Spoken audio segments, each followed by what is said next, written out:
Bible verse of the day comes from James 4, verse 3 through 5. It says, Ye ask and receive not, because ye ask amiss, that ye may consume it upon your lusts.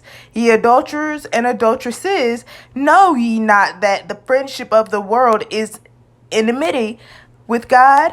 Whosoever therefore will be a friend of the world is the enemy of God. Do you think that do you think that the scripture saith in vain, the spirit that dwelleth in us lusteth to envy? So basically what this says is, if you ask God for something that is very sinful just for your own desires, do you really think you're going to get that? No, because it's of the world, it's not of God. It's of the devil, not of God. Therefore, when you ask God for something that is trying to boost you in, like maybe ask God for deliverance, you're going to ask for that, and maybe you're going to keep seeking for it, but he's going to eventually give it to you because you're seeking.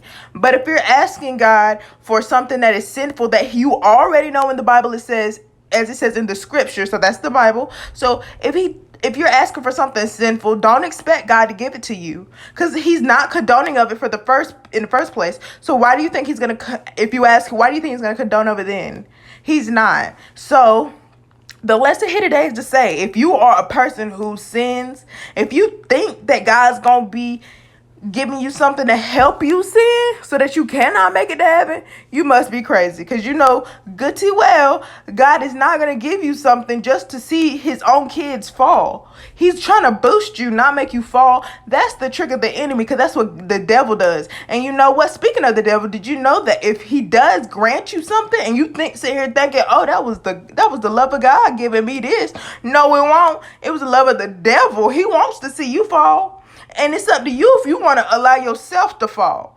Now, that's the whole Bible lesson here today, is do you want yourself to fall? You must be crazy also if you think that God going to give you something to help you sin, because that is not what he is about, and that's not who he is.